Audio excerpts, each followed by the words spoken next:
Hi guys, success मंत्रा में आपका स्वागत है। तो गाइज, आप लोगों के बीच फिर से प्रैक्टिस सेट नंबर 5 लेकर हाजिर हूँ। इससे पहले कि गाइज, अगर आप प्रैक्टिस सेट नंबर 1 से लेकर 4 तक नहीं देख रखे हैं तो लिंक डिस्क्रिप्शन में आप जाकर वहाँ से देख सकते हैं। गाइज, अगर आप इस चैनल पर पहली बार विजिट कर रहे हैं तो चैनल को सब्सक्राइब कर दीजिए एवं बेल आइकन को दबा दीजिए ताकि जब भी मैं ऐसी वीडियो अपलोड करूँ तो सबसे पहले नोटिफिकेशन आपके पास पहुँचे। गाइज, वीडियो अगर अच्छी लगी तो वीडियो को लाइक कर दीजिए एवं दोस्तों के साथ शेयर भी कर दीजिए एवं कमेंट जरूर करिएगा कि आपको यह प्रैक्टिस सेट कैसा लगा है एवं आपने कितना स्कोर किया है। इसी के साथ गाइस शुरू करते हैं। पहला प्रश्न आपके फोन स्क्रीन पे जो बोल रहा है कि 1526 ईस्वी में बाबर ने पानीपत में दिल्ली के सुल्तान को हराया और दिल्ली और डैश पर कब्जा कर लिया, तो आगरा पे कब्जा कर लिया। दिल्ली के सुल्तान यानी इब्राहिम लोदी को हराकर दिल्ली और आगरा पे कब्जा कर लिया था बाबर ने। ऑप्शन सी इसका सही उत्तर हो जाएगा। अगला प्रश्न, गरीबी रेखा के संबंध में गलत कथन का चयन करें। तो एक व्यक्ति जो किसी सरकारी योजना या संगठन से जुड़ा नहीं हो और वह गरीबी रेखा से नीचे हो सकता है। आपका यह कथन गलत है। अगला प्रश्न, किस भारतीय महिला को संयुक्त राष्ट्र महिला पुरस्कार 2021 से सम्मानित किया गया है। तो ये दिव्या हेगड़े को सम्मानित किया गया है। ऑप्शन डी इसका सही उत्तर हो जाएगा। अगला प्रश्न, किसने राष्ट्रीय अल्पसंख्यक आयोग नेशनल कमीशन ऑफ माइनॉरिटी के अध्यक्ष के रूप में कार्यभार ग्रहण किया है। तो किया है इकबाल सिंह लालपुरा ने। ऑप्शन डी इसका सही उत्तर हो जाएगा। अगला प्रश्न, निम्नलिखित में से कौन जम्मू और कश्मीर का लोक नृत्य है। तो है डमहल लोक नृत्य। ऑप्शन डी इसका सही उत्तर हो जाएगा। अगला प्रश्न, डमहल के अलावा छोलिया जो कि ये उत्तराखंड के लोक नृत्य हैं एवं चरकुला ये आपका ये उत्तर प्रदेश की लोक नृत्य हैं।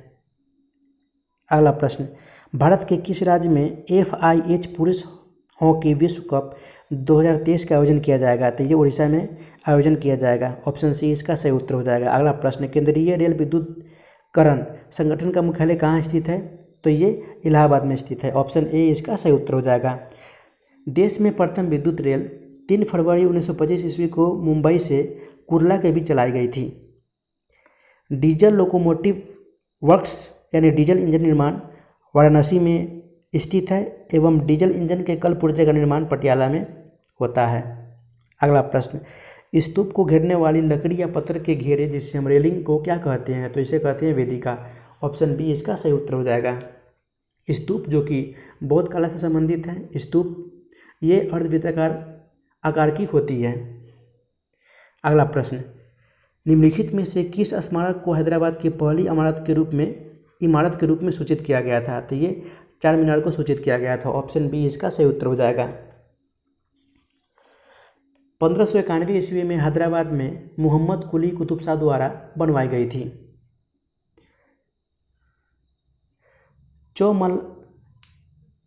चौमहल्ला महल जो कि 1750 ईस्वी में निजाम सलावत जंग ने तेहरान के शाह पैलेस की तर्ज पर चौमहल्ला महल बनवाना शुरू किया था।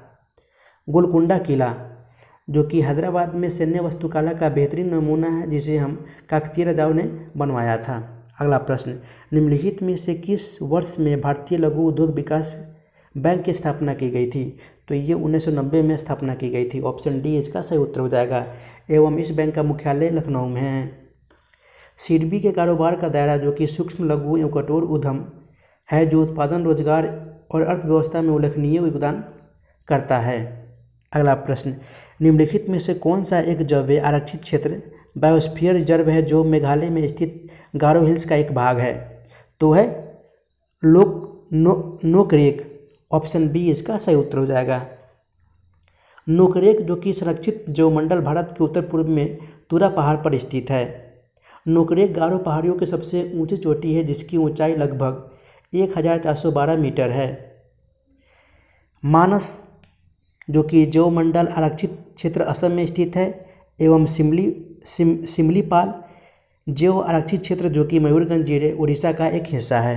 अगला प्रश्न, निम्नलिखित में से किस वर्ष सती प्रथा पर प्रतिबंध लगाया गया था। तो ये 1829 ईस्वी में सती प्रथा पर प्रतिबंध लगाया गया था। ऑप्शन डी इसका सही उत्तर हो जाएगा।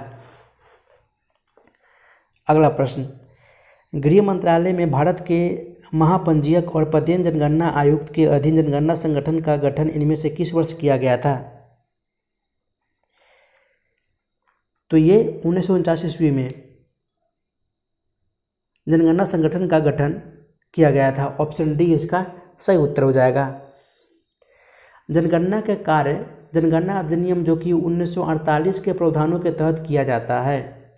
भारत में जनगणना की शुरुआत 1872 ईस्वी में लॉर्ड मेयो के कार्यकाल में शुरू हुई थी। भारत में नियमित जनगणना की शुरुआत 1881 ईस्वी में लॉर्ड रिपन के कार्यकाल में शुरू हुई थी। अगला प्रश्न, वर्नाकुलर प्रेस अधिनियम डैश में पारित किया गया था। तो ये 1878 में पारित किया गया था। ऑप्शन डी इसका सही उत्तर हो जाएगा। मार्च 1878 में लिटन ने भारतीय समाचार पत्र अधिनियम पारित कर भारतीय समाचार पत्रों पर कठोर प्रतिबंध लगा दिया था। इस कानून में यह प्रावधान था कि अगर कोई अखबार में आपत्तिजनक चीज़ छपती है तो सरकार उसकी प्रिंटिंग प्रेस सहित सारी संपत्ति जब्त कर सकती है। अगला प्रश्न, निम्नलिखित में से किस वर्ष में तमिल को भारत की शास्त्रीय भाषा घोषित किया गया था। तो ये 2004 ईस्वी में तमिल को भारतीय शास्त्रीय भाषा में घोषित किया गया था। ऑप्शन सी इसका सही उत्तर हो जाएगा, जो कि 2004 से 14 के बीच में 6 भाषाओं को शास्त्रीय भाषा का दर्जा प्रदान किया गया था। तमिल 2004 में, संस्कृत 2005 में, कन्नड़ 2008 ईस्वी में, तेलुगु 2008 में, मलयालम 2013 में तथा उड़ीसा 2014 में। अगला प्रश्न, चिपको आंदोलन हग द ट्रीज मूवमेंट डैश में शुरू हुआ था। तो ये 1970 के दशक में शुरुआत हुई थी। ऑप्शन सी इसका सही उत्तर हो जाएगा, जिसका नेतृत्व किए थे सुंदरलाल बहुगुणा ने, एवं इन्होंने दलितों को मंदिर में प्रवेश दिलाने के लिए भी आंदोलन चलाए थे। एवं भारत सरकार ने इन्हें 1981 ईस्वी में पद्मश्री एवं 2009 ईस्वी में पद्म विभूषण से सम्मानित किया था, अलंकृत किया था। अगला प्रश्न, निम्नलिखित को सुमेलित कीजिए। तो अनुच्छेद बी सी डी बोल रहा है। तो बी में शांतिपूर्वक और बिना हथियारों के एकत्रित होने, जिसे हम बोलते हैं निरायुध सम्मेलन का अधिकार। 19 के सी में संस्था या संघ बनाने का अधिकार तथा 19 डी में भारत के संपूर्ण क्षेत्र में आबाद संचरण का अधिकार। यानी आपका कूट बैठ जाएगा ऑप्शन सी 31213। अगला प्रश्न, भारत सरकार ने डैश में द्वितीय पिछड़ा वर्ग आयोग की नियुक्ति की थी, जिसे मंडल आयोग के नाम से जाना जाता है। तो वो है 1979। ऑप्शन डी इसका सही उत्तर हो जाएगा। 1 जनवरी 1979 ईस्वी को मोरारजी देसाई सरकार ने बिहार के पूर्व मुख्यमंत्री विंध्येश्वरी प्रसाद मंडल को द्वितीय वर्ग आयोग अध्यक्ष बनाए थे। अगला प्रश्न, निम्नलिखित में से कौन ग्रामीण क्षेत्रों में लोगों को प्रत्यक्ष ऋण सुविधा प्रदान नहीं करता। तो ये राष्ट्रीय कृषि एवं ग्रामीण विकास बैंक द्वारा प्रत्यक्ष ऋण सुविधा प्रदान नहीं करता। ऑप्शन सी इसका सही उत्तर हो जाएगा। भारतीय संसद के एक अधिनियम के तहत राष्ट्रीय कृषि और ग्रामीण विकास बैंक, जिसे हम नाबार्ड बोलते हैं, उसकी स्थापना 12 जुलाई 1982 ईस्वी को की गई थी। नाबार्ड जो कि देश में कृषि व ग्रामीण विकास हेतु वित्त उपलब्ध कराने वाली शीर्ष स्थान है। अगला प्रश्न, भारत में राष्ट्रीय जनसंख्या नीति निम्नलिखित में से किस वर्ष में बनाई गई थी। तो ये 2000 ईस्वी में बनाई गई थी। ऑप्शन ए इसका सही उत्तर हो जाएगा। राष्ट्रीय जनसंख्या आयोग के अध्यक्ष प्रधानमंत्री होते हैं। यह नीति डॉक्टर एम.एस. स्वामीनाथन की अध्यक्षता में गठित एक विशेषज्ञ दल की रिपोर्ट पर आधारित है। अगला प्रश्न, सदियों पुरानी राजशाही को समाप्त करने के बाद नेपाल किस वर्ष एक संघीय लोकतांत्रिक गणराज्य बना था। तो ये 2008 ईस्वी में बना था लोकतांत्रिक गणराज्य। ऑप्शन सी इसका सही उत्तर हो जाएगा। नेपाल जो कि एक दक्षिण एशियाई स्थलरूप राष्ट्र है। नेपाल की राजभाषा नेपाली है। नेपाल की राजधानी काठमांडू है। पशुपतिनाथ मंदिर तथा चांगकू नारायण मंदिर नेपाल में ही स्थित है। अगला प्रश्न, विभाजन के बाद भारतीय राज्यों के गठन के संबंध में निम्नलिखित शब्द किसने कहे थे। तो ये जवाहरलाल नेहरू ने कहे थे। ऑप्शन डी इसका सही उत्तर हो जाएगा। सरदार वल्लभ भाई पटेल को भारत का लौह पुरुष कहते हैं, बिस्मार्क भी कहते हैं, भारत का बिस्मार्क, एवं भारत में एकीकरण का जनक भी कहते हैं इनको। B.R. अम्बेडकर जो कि मसौदा समिति के अध्यक्ष थे। महात्मा गांधी जो कि पहला सत्याग्रह 1917 में चंपारण सत्याग्रह था। अगला प्रश्न, 2021 ईस्वी तक भारत के पास डैश की कुल संस्थापित क्षमता के साथ दुनिया की 34 सबसे बड़ी पवन संस्थापित क्षमता और डैश भारत का सर्वाधिक पवन संभावित क्षमता वाला राज्य है, तो है गुजरात। 39.25 गीगावाट की क्षमता के साथ गुजरात भारत का सर्वाधिक पवन संभावित क्षमता वाला राज्य है। ऑप्शन डी इसका सही उत्तर हो जाएगा। भारत में पवन ऊर्जा उत्पादन के लिए उपयुक्त प्रदेश जो कि तमिलनाडु, आंध्र प्रदेश, गुजरात, कर्नाटक, केरल हैं। एशिया का सबसे बड़ा पवन ऊर्जा उत्पादन केंद्र जो कि गुजरात के कच्छ जिले स्थित मांडवी में है। राष्ट्रीय पवन ऊर्जा संस्थान की स्थापना 1998 ईस्वी में एक स्वायत्त संस्था के रूप में की गई थी। अगला प्रश्न, Amazon.com इंक के संस्थापक कौन हैं? तो ये है जेफ बेजोस। ऑप्शन ए इसका सही उत्तर हो जाएगा। अगला प्रश्न, इल्तुतमिश का शासनकाल कब से कब तक था? तो 1510 ईस्वी से 1210 ईस्वी से 1236 ईस्वी तक रहा था। ऑप्शन बी इसका सही उत्तर हो जाएगा। जो कि इल्तुतमिश इल्बरी जाति का तुर्क सुल्तान था। इल्तुतमिश को दिल्ली सल्तनत का वास्तविक संस्थापक माना जाता है एवं इन्हें गुलाम का गुलाम कहा जाता है। अगला प्रश्न, निम्नलिखित में से कौन सा विकल्प कृष्णा नदी की सहायक नदी नहीं है? तो है ब्राह्मणी नदी। ऑप्शन डी इसका सही उत्तर हो जाएगा। कृष्णा जो कि प्रायद्वीपीय भारत की दूसरी सबसे बड़ी नदी है, जिसका उद्गम है महाराष्ट्र के पश्चिमी घाट में महाबलेश्वर के पास से ही होता है। इनकी सहायक नदियाँ तुंगभद्रा, कोयना, घाटप्रभा, मालप्रभा, मूसी, भीमा आदि प्रमुख नदियां हैं। तुंगभद्रा जो कि कृष्णा नदी की सबसे बड़ी सहायक नदी है। कृष्णा नदी गोदावरी नदी के साथ मिलकर आंध्र प्रदेश में भारत का सबसे दूसरा बड़ा डेल्टा बनाती है।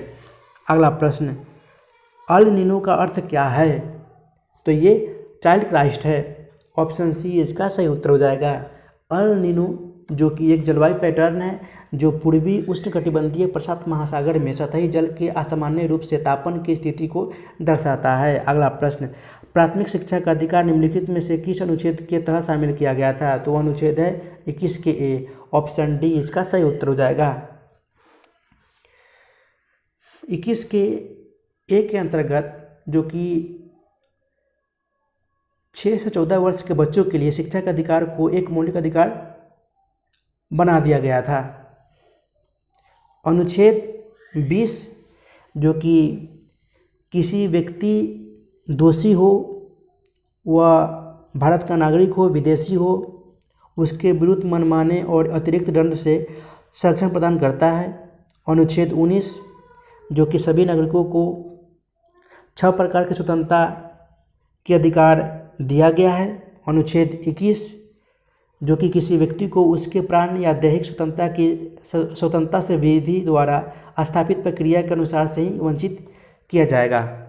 अगला प्रश्न, डैश को संसद का उच्च सदन कहा जाता है? तो ये राज्यसभा को संसद का उच्च सदन कहा जाता है एवं इस सदन की अधिकतम संख्या 250 निर्धारित की गई है। एवं राज्यसभा विघटन नहीं होता, यह एक अस्थायी सदन होता है। राज्यसभा का गठन 3 अप्रैल 1952 को किया गया था। लोकसभा ये संसद का निम्न सदन होता है। अगला प्रश्न, निवल राष्ट्रीय उत्पाद NNP के संबंध में कौन सा कथन सही है? तो बोला जा रहा है कि NNP प्राप्त करने के लिए GNP में से मूल्यह्रास डिप्रिसिएशन को घटाया जाता है। ऑप्शन ए सही उत्तर हो जाएगा। अगला प्रश्न, तीसरी बौद्ध परिषद की तारीख क्या थी? तो 250 BC थी। ऑप्शन सी इसका सही उत्तर हो जाएगा, जो कि ये पाटलिपुत्र में आयोजित हुई थी। मेघलीपुत्र तीस की अध्यक्षता में एवं अशोक के शासनकाल में तीसरी बौद्ध संगति पाटलिपुत्र में आयोजन की गई थी। अगला प्रश्न, ग्राम पंचायत की बैठक के लिए यदि गणपूर्ति नहीं होती तथा बैठक प्रारंभ हो जाता लेकिन गणपूर्ति की ओर ध्यान आकृष्ट कराया जाता तो पीठासीन पदाधिकारी कितने घंटे तक प्रतीक्षा करता है और फिर भी गणपूर्ति नहीं होने पर अगले दिन या भविष्य के लिए बैठक को स्थगित कर देता है? तो 1 घंटे के लिए स्थगित कर देता है।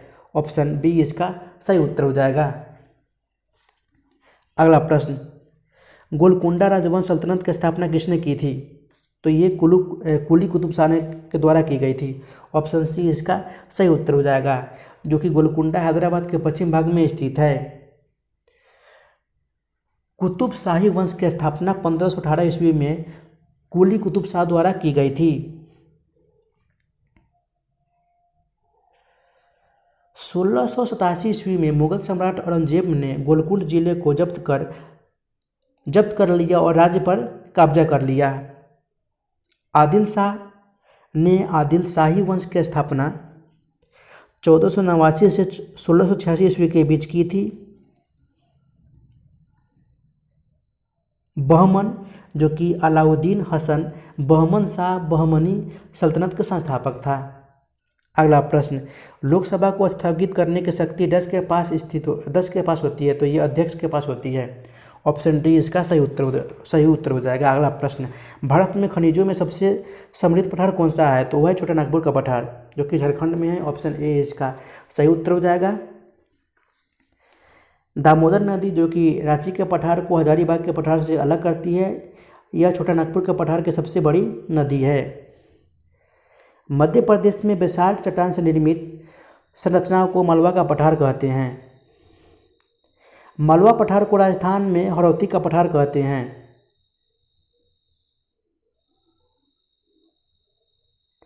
एवं दक्कन पठार का विस्तार तापी नदी के दक्षिण में त्रिभुजाकार रूप में है। अगला प्रश्न, क्षेत्रफल किलोमीटर स्क्वायर के अनुसार भारत का सबसे बड़ा राज्य कौन सा है? तो वह राजस्थान, जिसका कुल क्षेत्रफल है 3,42,239 वर्ग किलोमीटर। एवं सबसे छोटा राज्य है गोवा, जिसका क्षेत्रफल है 3,702 वर्ग किलोमीटर। अगला प्रश्न, भारत की मुख्य भूमि में कितने तटीय जिले हैं? तो है 66। ऑप्शन सी इसका सही उत्तर हो जाएगा। गुजरात में तटीय जिलों की संख्या सबसे अधिक, जो कि 14 है। भारत में 7,516.6 किलोमीटर की तटीय रेखा है। अगला प्रश्न, उपराष्ट्रपति देश के द्वारा चुना जाता है और निर्वाचक मंडल के सदस्य यही होते हैं। तो ये राज्यसभा और लोकसभा के द्वारा चुने जाते हैं। ऑप्शन सी इसका सही उत्तर हो जाएगा। भारत के उपराष्ट्रपति का चुनाव संसद के दोनों सदनों के निर्वाचित और मनोनीत दोनों सदस्यों द्वारा किया जाता है। उपराष्ट्रपति को उपराष्ट्रपति पद के लिए वेतन नहीं दिया जाता, बल्कि राज्यसभा के सभापति के रूप में इन्हें सभापति के रूप में वेतन दिया जाता है। उपराष्ट्रपति का पद, जो कि अमेरिका के संविधान से लिया गया है, अनुच्छेद 64 के तहत उपराष्ट्रपति राज्यसभा का पदेन सभापति होता है। एवं भारत का पहला उपराष्ट्रपति डॉक्टर सर्वपल्ली राधाकृष्णन थे। अगला प्रश्न, गाइपोरिया समिति का संबंध किससे है? तो ये बैंक क्षेत्र से है। ऑप्शन बी इसका सही उत्तर हो जाएगा। वही रेखी समिति का संबंध अप्रत्यक्ष कर से है। एवं मल्होत्रा समिति का संबंध बीमा क्षेत्र से है।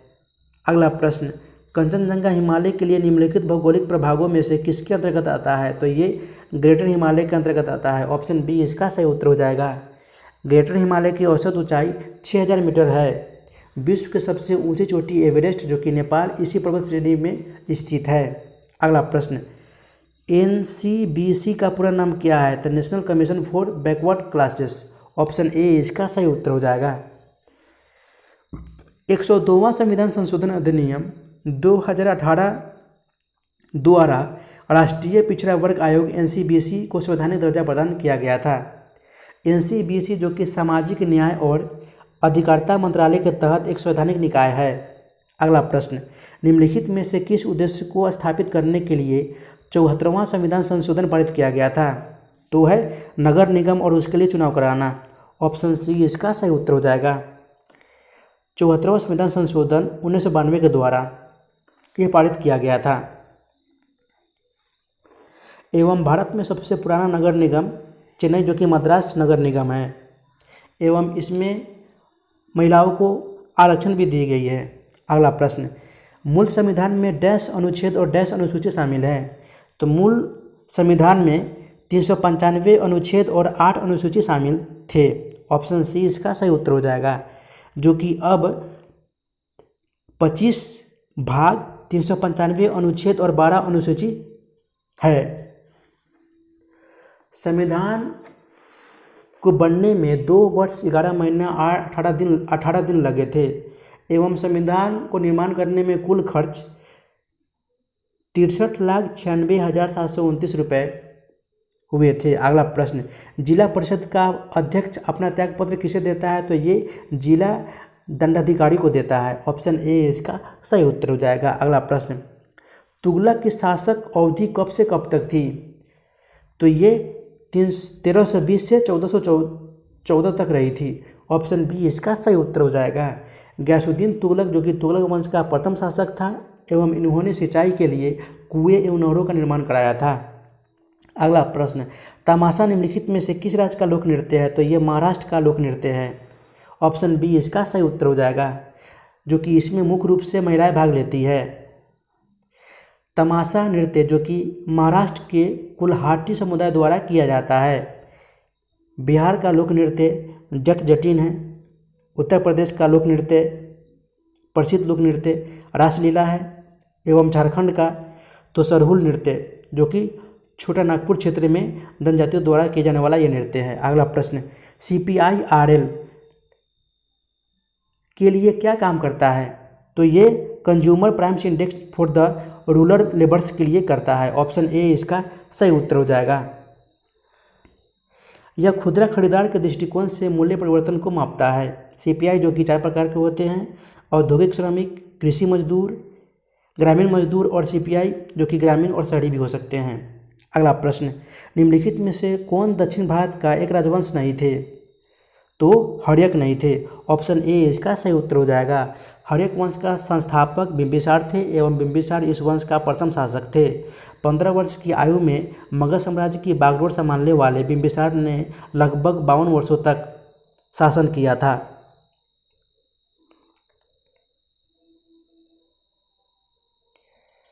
वाकाटक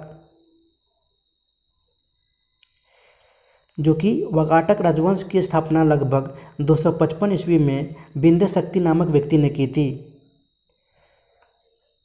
कल्याणी के चालुक्य वंश की स्थापना तैलब II ने की थी। सिमुक ने सुशर्मा की हत्या कर सातवाहन वंश की स्थापना की थी। अगला प्रश्न, ओलंपिक खेलों के मैराथन इवेंट में कितनी दूरी तय की जानी चाहिए। तो ये 42.195 मीटर की दूरी तय की जानी चाहिए। ऑप्शन सी इसका सही उत्तर हो जाएगा। आधुनिक ओलंपिक खेल की शुरुआत 1896 में हुआ था। 2024 में ओलंपिक खेल का आयोजन फ्रांस के पेरिस में होगा। अगला प्रश्न, राष्ट्रीय प्रौढ़ शिक्षा कार्यक्रम NAEP की शुरुआत की गई थी।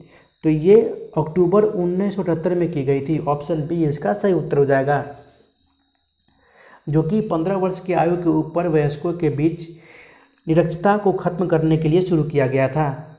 अगला प्रश्न, 6.5 pH मान वाले 1 विलियन में HCl की बूंदें कुछ मिलाने पर क्या होगा। तो विलियन अधिक अम्लीय हो जाएगा और pH मान बढ़ जाएगा।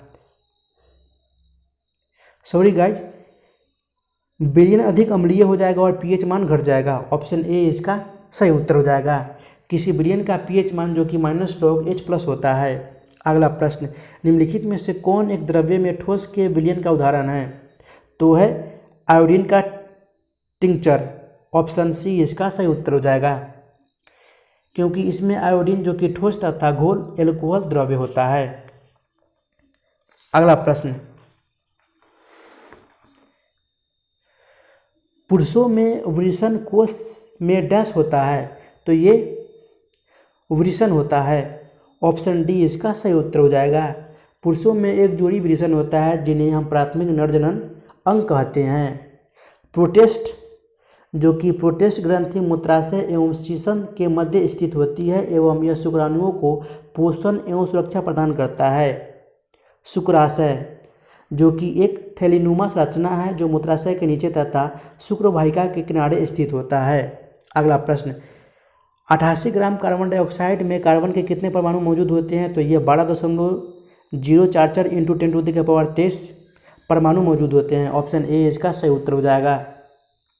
अगला प्रश्न, एक तत्व एक्स आवर्त सारणी के तीसरे आवर्त से संबंधित है और यह अक्रिय गैस विन्यास प्राप्त करने के लिए x⁻³ माइनस जो कि ऋणायन बनाता है। तत्व x का परमाणु क्रमांक क्या होगा? तो यहाँ पे x का परमाणु क्रमांक 15 हो जाएगा। ऑप्शन ए इसका सही उत्तर हो जाएगा। अगला प्रश्न, एक वस्तु को एक उत्तल लेंस के अक्ष पर उसके फोकस f1 और प्रकाशिक केंद्र O के बीच स्थित एक बिंदु पर रखा जाता है तो निर्मित प्रतिबिंब डैश होगा। तो निर्मित प्रतिबिंब आभासी और बड़ा बनेगा। ऑप्शन सी इसका सही उत्तर हो जाएगा। अगला प्रश्न, जनित जनरेटर एक ऐसा उपकरण है जो यांत्रिक ऊर्जा को विद्युत ऊर्जा में परिवर्तित करता है तथा विद्युत चुंबकीय प्रेरण के सिद्धांत पर आधारित है। यानी यहाँ पे आपका ऑप्शन डी 1 और 3 दोनों सही हो जाएंगे। अगला प्रश्न, निम्नलिखित में से कौन सा एक अनुक्रमणीय रासायनिक परिवर्तन है? तो ये फलों का पकना एक अनुक्रमणीय रासायनिक परिवर्तन है। ऑप्शन बी इसका सही उत्तर हो जाएगा। अगला प्रश्न, निम्न में से कौन सा कार्बनिक यौगिक है जिसने सर्वप्रथम प्रयोगशाला में संश्लेषित किया गया था? तो वह यूरिया। ऑप्शन ए इसका सही उत्तर हो जाएगा।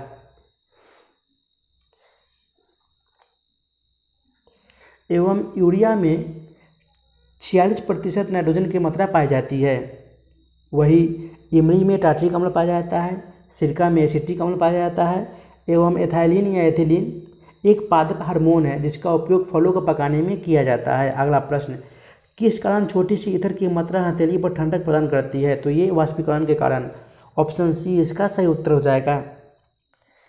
वाष्पीकरण वह प्रक्रिया है जिसमें तापमान द्वारा जल गैस अवस्था में परिवर्तित हो जाता है। अगला प्रश्न, यह जल को वाष्प में बदलने की क्रिया को वाष्पीकरण कहते हैं। कौन सा अंग है जो अतिरिक्त जल वसा व अन्य अपचायक अपशिष्ट भी बाहर निकलता है? तो वह त्वचा। ऑप्शन बी इसका सही उत्तर हो जाएगा। त्वचा में उपस्थित तैलीय ग्रंथियों एवं श्वेत ग्रंथियों क्रमशः सीबम और पसीने का स्त्राव करती है। सीबम एवं पसीने के साथ ही अनेक उत्सर्जी पदार्थ बाहर निकलते हैं।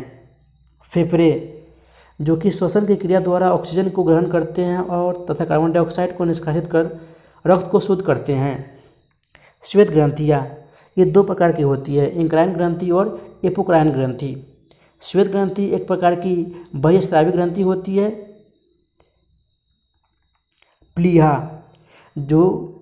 प्लीहा को आरबीसी का एक कब्रगाह भी कहते हैं। अगला प्रश्न, हाइड्रोक्लोरिक अम्ल का निर्माण हाइड्रोजन और किसको मिलाने पर होता है? तो ये क्लोरीन को मिलाने पर होता है। ऑप्शन बी इसका सही उत्तर हो जाएगा। अगला प्रश्न, सर्वग्राही रक्त समूह कौन सा होता है? तो वह ए बी। ऑप्शन सी इसका सही उत्तर हो जाएगा। वैसे वो नेगेटिव रक्त समूह को यूनिवर्सल ब्लड डोनर कहते हैं। ब्लड ग्रुप जो कि 4 प्रकार के होते हैं, ए बी तथा ओ। अगला प्रश्न, कपड़े से स्याही और जंग के धब्बे छुड़ाने के लिए निम्नलिखित में से किसका प्रयोग किया जाता है?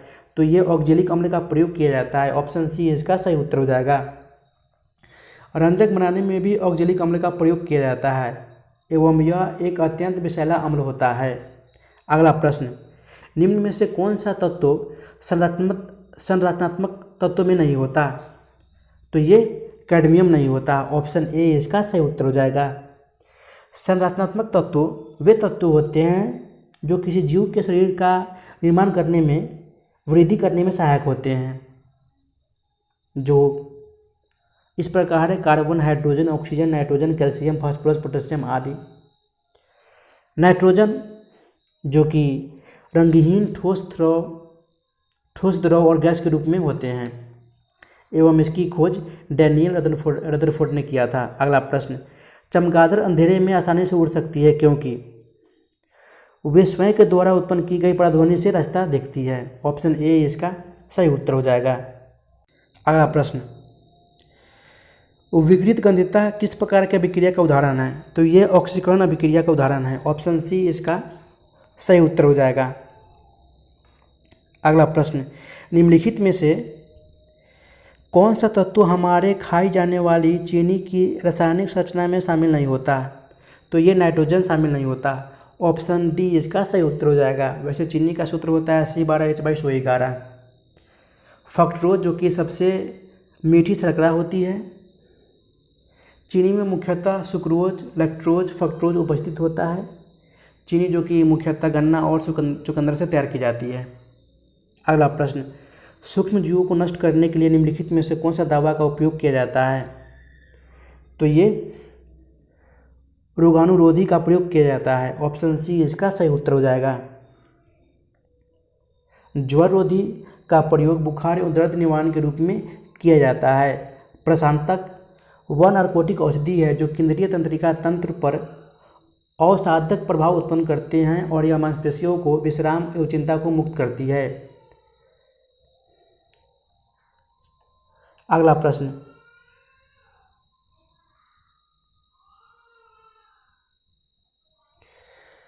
अमोनियम क्लोराइड के संबंध में निम्नलिखित में से कौन सा विकल्प सही है? तो यह प्रबल अम्ल और दुर्बल क्षार का लवण है। ऑप्शन बी इसका सही उत्तर हो जाएगा। अगला प्रश्न, आहार में आयोडीन की कमी से डैश की समस्या होती है? तो ये सामान्य चयापचय की समस्या होती है जिसे हम बोलते हैं घेंगा रोग। आयोडीन की कमी से घेंगा रोग होता है। अगला प्रश्न, एक तत्व ए आवर्त सारणी के 15वें समूह और तीसरे आवर्त में मौजूद है। यदि इस तत्व के इस समस्थानिक की द्रव्यमान संख्या 33 है तो समस्थानिक की एक परमाणु में उपस्थित न्यूट्रॉनों की संख्या क्या होगी? तो हो जाएगी 18। ऑप्शन ए इसका सही उत्तर हो जाएगा, क्योंकि न्यूट्रॉनों की संख्या बराबर होता है द्रव्यमान संख्या माइनस परमाणु संख्या। तो 33 में से 15 घटाने पर हमारा उत्तर हो जाएगा 18, जो कि न्यूट्रॉनों की संख्या हो जाएगी। एवं इस प्रैक्टिस सेट का लास्ट प्रश्न, सेकेंड लास्ट प्रश्न, एक वस्तु को अवतल दर्पण के अक्ष पर उसके वक्रता केंद्र से परे एक बिंदु पर रखा जाता है तो निर्मित प्रतिबिंब डैश होगा? तो निर्मित प्रतिबिंब उल्टा और हासरित यानी छोटा होगा। ऑप्शन डी इसका सही उत्तर हो जाएगा। एवं लास्ट प्रश्न, विद्युत कनेक्शन के लिए प्रयुक्त तार तांबे के बने होते हैं क्योंकि तांबा डैश होता है? तो ये तन्ने और विद्युत का सुचालक होता है। ऑप्शन ए इसका सही उत्तर हो जाएगा। तो गाइज, इस वीडियो को शुरू से अंत तक देखने के लिए आपको बहुत बहुत धन्यवाद। गाइज, कमेंट जरूर करिएगा कि आपको यह प्रैक्टिस सेट कैसा लगा एवं आपने कितना स्कोर किया है। फिर मिलते हैं नेक्स्ट वीडियो में, तब तक के लिए गुड बाय, जय हिंद, टेक केयर ऑफ योरसेल्फ।